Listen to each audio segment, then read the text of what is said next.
This is sick. Put this to music. Incredible try. Pandemonium. Absolute scene. The crowd goes wild. Kia ora, good evening. I'm Andrew Mulligan. She's Taylor Curtis, and tonight on The Crowd Goes Wild, Foz finds fitting farewell. Oh, the emotions. Liam Lawson lands in the points again. Just how did DMAC become a one-man bomb squad? And the Silver Ferns piled more misery on them. All that, plus we have all the international rugby and Smashed and Bro. But first, The big juicy news story at the top of the show. Leading your CGW tonight, Rugby League. woohoo. The season is now officially over, which culminated in a cataclysmic, climactic championship. Yes, the Pac Champs final was on in Sydney last night, but it could have been an RPO with the amount of red and blue flags that RP'd in the crowd. The Pacific Champs final had me leaping out of bed yesterday like this. Good morning, gangsters. Ex-Matter of Faith singer and Dane Mariner's old man Lapi Mariner brought To'o and Luai to tears with his vocals. And this shot of Kieran Foran brought me to tears as he put the Kiwis jersey on for the last time. The Rock's cousins were all in attendance and challenges were laid.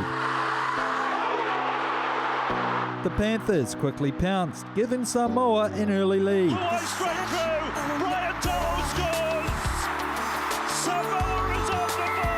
The Kiwis were desperate to respond, but may have flown too close to the sun, or the Sasangi.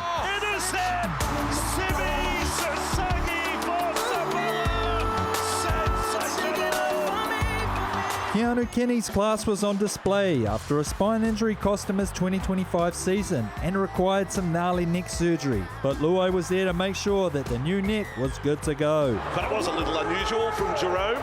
Roosters forward Nafahu White was showing why he was nominated for Lock of the Year. Oh, White, what a run!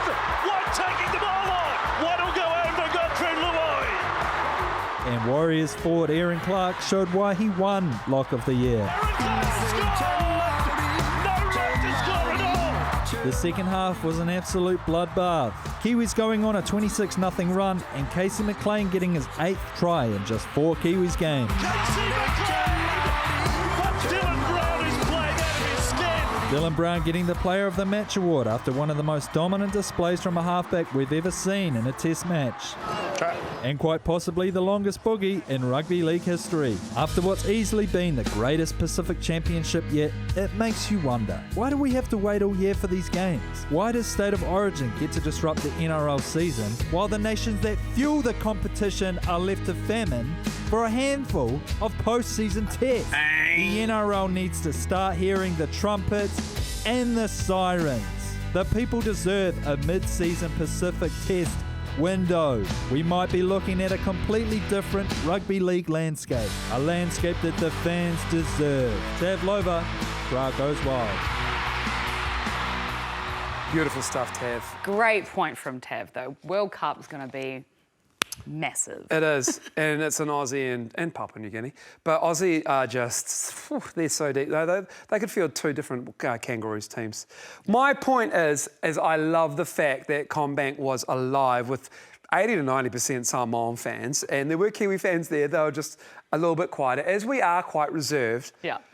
But the atmosphere, it could have been anywhere in the Pacific, but Australia, it actually made a little bit of sense to give the New Zealand and Pacifica communities in that country an opportunity to see their countries play. Yeah, what I loved about it, not only just the game, but you could hear the music, the DJ, and the whole crowd keep singing the entire song through, even when the music went down and field of play was going. They still carried the tune.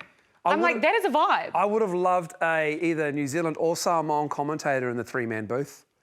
Yep. I just needed something there that made it relevant to the bulk of the audience. Yeah. But great send-off for Foz anyway. But hey, great. Everything else, perfect. Perfect. Perfect. Now, the perfect day as well from Liam Lawson, because he got the result he needed in Brazil this morning at the Sao Paulo Grand Prix, probably inspired by the smooth moves and tunes on the grid before the race started. Getting lively round here. Yeah. Liam Lawson jogging now to take his position. Come on, Liam, didn't your mum ever tell you it's rude to be late? And at least he wasn't late to the start, because then he would have just missed all the drama on lap 1. Bortoletto, the local hero, is stopped. He's in the barriers. Yeah, he just turned if I was not there. Yeah, after surviving one of the most hectic high-speed crashes of the season on the last lap of the sprint race yesterday, the home fans were left wondering who to cheer for next. Probs not Charles Leclerc, who was left legless on lap 6. That then forces Antonelli into Charles Leclerc. So Charles then, minding his own business, right around the outside. That's just horrible misfortune. Fueled by Red Bull and redemption, Max Verstappen, who started from the pit lane after a terrible qualifying, clawed his way to a podium finish. Wow. He's going to have to go round the outside, Verstappen, and does swoop round the outside. He knew exactly where he had to put his car. Russell made it hard. Verstappen made it look easy. Lando Norris got the win and extended his championship lead. Liam Lawson got 7th place, even though his teammate tried to move on the final lap. There's no way that we're not going to race for a position like that. So I respect it. Obviously, we're lucky that we came out of it, but it's been a great weekend for the team. 3 more Grand Prix to go. Great strategy from Racing Bulls to get him there. Didn't like the soft tyres, went into medium, stayed out there, held everybody up, held Hadger up. Like, just great dogged fighting and listening to your team and believing in yourself. And you see Tsunoda, he's way back down there. This bodes so well. I hope he stays with Racing Bulls next year. Same, also. yeah. I don't want him up in Red Bull. I don't want him anywhere else. I don't want him out of F1, of course. Yeah. Because he's got the guts and he's got the belief in himself and he's got the belief of that team behind him. He just had so many unlucky runs just in sequence lately, so he was due this. He needed this. Verstappen was like 17th last year and like won it. Like, he loves Interlagos. Like, for him to drive like that out of the pit and then get on the podium, amazing. Right, the All Blacks. Crazy. They withstood a stirring Scottish comeback to keep their Grand Slam dream alive. 3 yellow cards. We love yellow cards, don't we? It didn't help their cause, but one man stood tall. Well, about, 5'10", actually, metre 77. Yes, the ABs had a smiling saviour, bloodied but unbowed, a man who laughs in the face of bagpipes, the haggis and the sporrans. But there can be only one, Damien McKenzie. Play the pipes! Hootsman. Scotland got the goosebumps going from the Remembrance Day piper to their epic national anthem. But they didn't bank on seeing the Lord Ness monster. And now busting right through the middle is big Josh Lord. Looking to get the ball away to Roygaard. And Cam Roygaard opens the scoring. What a break by Josh Lord. Yes, Razor said give it, and the Lord giveth, before Roygaard taketh away. Scotland were held up over the line twice in the first half, and just before the break it was William Wallace-Satiti who found freedom on the left flank. Satiti turns it back on the inside, and Jordan is in, and the All Blacks strike before half-time. A crucial blow. But in the second half, Scotland said, choose life, choose them all, choose a try, and choose another try. In a frenzy as the ball goes wide. Stone, they're in again. After that, the All Blacks defence stepped up, and Cam Roygaard's try-saver really ripped the Scottish kilts. He absolutely saves the day for the All Blacks.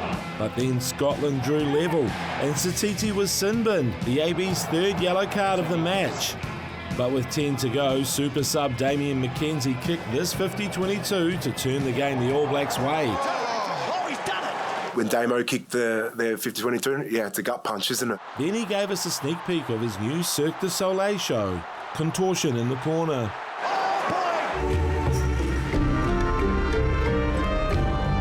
No, he brushes him off, he pirouettes, he spins, he dodges with the touchline and he gets it down. Sensational, Damien McKenzie, incredible. And soon after, Bloody D-Mac had this long-range kick to seal it. He's got plenty on it. McKenzie! Oh, it's a beauty! It was one of the greatest performances off the bench, and he was named man of the match. Well, he's going to inject something, and he did. His timing and his skill set, like he's little but he's tough. He's slippery too. Don't know how he does it, but maybe he was born slippery.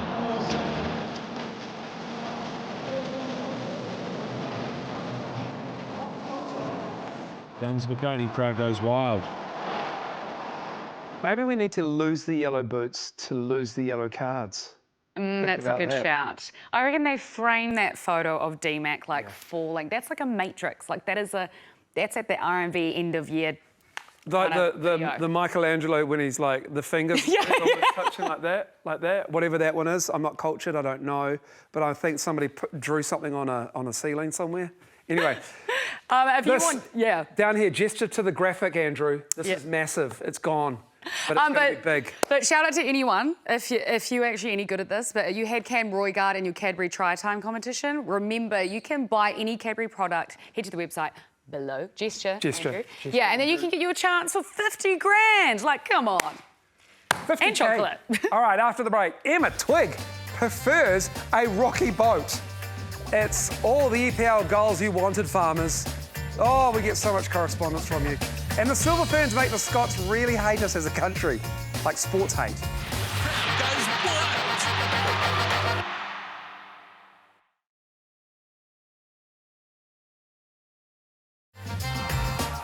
Emma Twigg became a world champion overnight in coastal rowing, and it wasn't even on her bingo card. To be honest, it wasn't really on my radar. And I've always said that if I'm still enjoying what I'm doing and still getting some results, then I'll keep going. But so I guess this means I'm giving it another year. Here we go. Yeah, let's go for another gold in LA, 2028. Amazing. It's going to make its debut at the Olympics, coastal rowing. It is. So that is amazing for her. Yeah. I thought she was done after Paris, but hey, so good. She's a weapon. It's like when you asked Blair Tuke if he was good at boat racing. Yes. No other boat that he can't race well in, Emma Twigg's the same. True. Should be good at sculls, maybe. Sculling? Boat row? Anyway. Taylor, how many men does it take to make me cry into my pillow on a Saturday night? Well, I'm guessing it takes 9 men, Andrew, because that's all the men Auckland FC needed to beat the Wellington Phoenix at home in yet another epic Kiwi football derby. Here's Anna with the action. Derby, what is it? Yeah, you could have cut the tension with a cake knife in the cake tin on Saturday night. It's backyard football between siblings. Yeah. And fans, look at these two. They're chanting at each other. It took about as long as a cheese scone needs in the microwave for Auckland FC to leave the Knicks fans speechless. 28 seconds is all it took. Most fans hadn't even taken their seats. The Knicks drew level in the 9th minute, though, with this absolute beauty of a boot. Here's his eye! Biting back, and how? He finds into the top corner. Auckland FC closed out the first half with some fancy footwork from Jesse Randall. Bears down, on goal! And Auckland have a second. The second half brought more cortisol spikes, then back-to-back Les Mills grit classes. And it is a red card for Dan Hall, and tempers are flaring. And Auckland FC are going to have to play the final 40 minutes of this game with 10 men. Auckland FC survived those 40 minutes, and then they were forced to survive the last 20 with 9 men. And it is a red card for Logan Rogerson. Unbelievable drama here in Wellington. Auckland FC are 2-1 up, but they are down to 9 men. But 9 men were all they needed to hold off Wellington. I challenge you to find better sporting theatre than this. In other soccer football news, when it rains, it pours. The EPL defending champs Liverpool continue their shocker season with a crushing 3-0 blow from Man City. And this goal from Bayern Munich in the Bundesliga had football fans blowing a gasket. Brilliant from Luis Diaz! And that now is absolutely ridiculous. From that angle, to slide down on the tackle, be quick on your feet. Under Wilcox, crowd goes wild. What is up with the gravity in people these days? Unbelievable. Yeah. I didn't realise we had so much time set aside for the A-League, it seems. Yeah, do you want to unpack it? Right? Yeah, now you can go to sleep, farmers. You can dream of sticking cups on them. So there you go.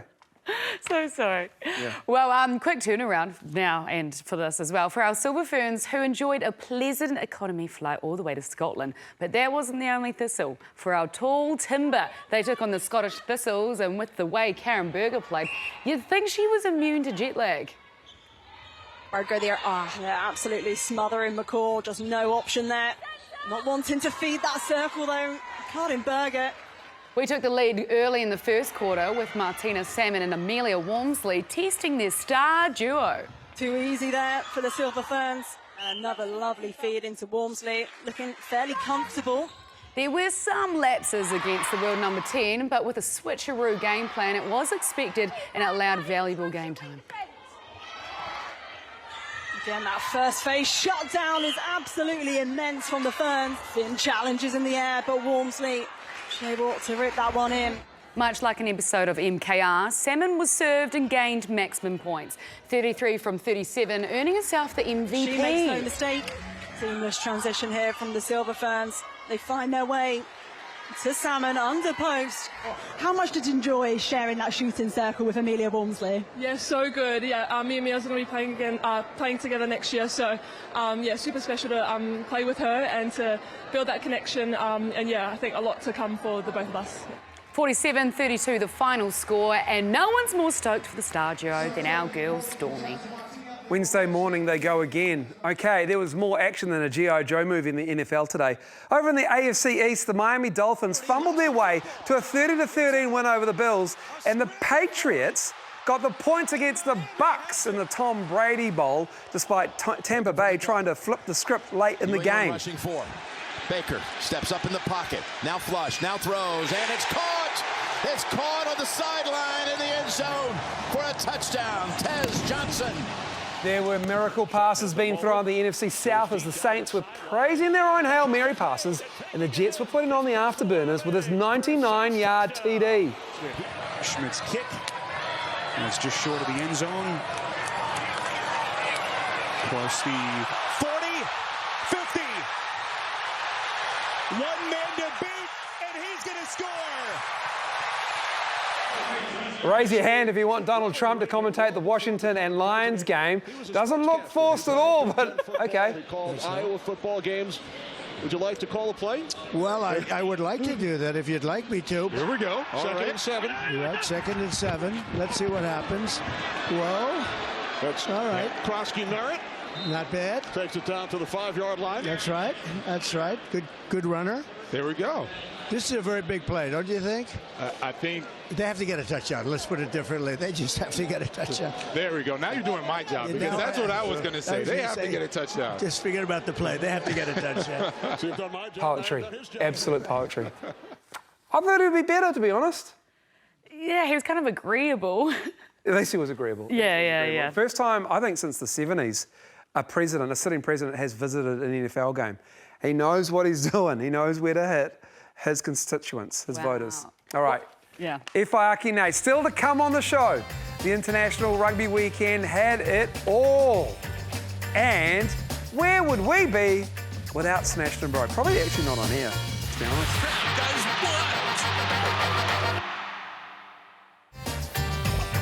Welcome back, everybody. Right, are you a true patriot? Well, I'm sorry, but it doesn't matter how much Watties baked beans you eat, because you'll never be as patriotic as the Bucks organisation in the NBA, who had a bald eagle in their stadium to open just a regular season game against the Rockets. A clash of the tall freaks, Giannis versus KD, and the Slim Reaper started off hot. Giannis being physical here with KD. He'll take the elbow shot and make it. Rebounds, steals. Kevin Durant hasn't missed a shot yet. And Doc Rivers has seen enough. But Giannis was getting his freak on in the second half and might need to go see a chiropractor after putting his team on his back. Somehow finds the bucket for an and one chance. With fire, you allow a team to have that many second looks, they're going to start knocking those down. Shoulder fake. He got them all. Crossover straight to the rim. Giannis splitting the whole Houston defense. Bucks up by 8 with 4 minutes left. It looked like it was in the bag until KD got in his bag. Elbow just in his territory, and in KD fashion, off balance, gets the end one. KD right around the lane. Yes, and while KD and Giannis were getting glazed all night, it was Alpern saying GOAT who ultimately sealed the deal. His free throws and some turnovers. Giannis doing all he can to try to get it back. Şengün spinning off of Turner. A killer shot at killer flex. I'm supposed to say Stephen Adams' Rockets taking the dub, 122 to 115, because in New Zealand you've got to say it's Stephen Adams' Rockets. Yeah, it's him. He's our man. Yeah, very good defensive team, Houston. And for Giannis to be able to do that against a team that long and tall and big and whatever you want to call it, long in the NBA parlance, it's so impressive. Very long. But they get it. All right. Now, are you starting to feel alone, left out, lost in conversation when someone mentions the amount of rugby on at the moment? Well, don't worry, because we have you covered. That's right. Everyone's on their tour, a mission, a slam and series. But lucky for you, we've all jammed it into a nice wee bite-sized meal. Oh yeah, there's nothing Italians and Aussies love more than slinging back the drinks and watching a bit of code. But after too many, the slippery behaviour came out and Italy were not having a bar of it. Free for Carter Gordon. Oh my word. Getting that one past the ref was cause for celebration until the Italian mafia infiltrated by turning a couple of Aussie-born players into Italian heroes. Ioane playing for Italy. They take a big scalp. And just 1 or 2 glasses of red wine tonight, maybe? 2, 3 maybe, not 1, 2. The man knows a good Pinot when he sees one, and so does France.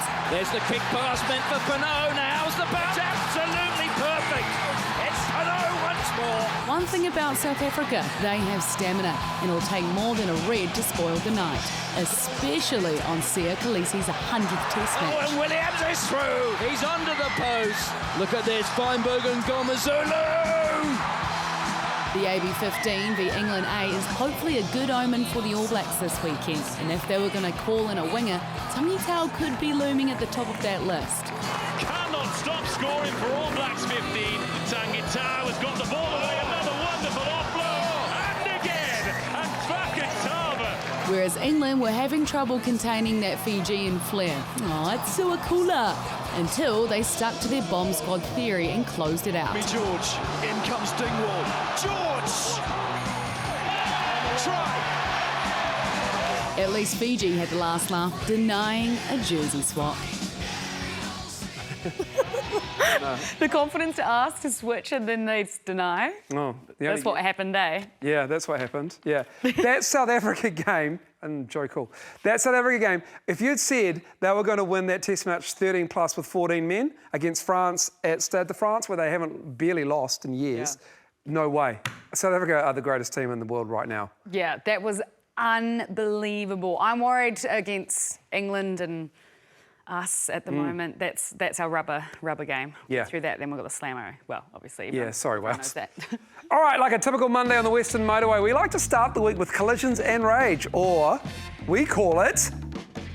Smash and Bro! Here's a soaring phoenix, and by that I mean a phoenix that soar. Here's a flies in.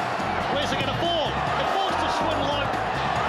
The next forward didn't make it easy on himself. If I is a smash himself, bro. That's a dog's breakfast. Smash himself, bro. I'm sorry, I didn't tell you guys. We rehearsed, but it's on me. Right, this shot needs its own intellectual property right. Trademark from Piakura. Rhinos are tough, but the cookies were cooking. Piakura, smash him, bro. Much better. Hit him with a bomb, also known as a Manu. Big hit coming on him. Put the Brazilian number 8 right on his heels with that challenge. Yeah, I'm not an anatomy expert, but I'm sure that's not heels he got put on. Jacob Umaga. Smash him, bro! See, much better. Stick to our knitting, on the same page.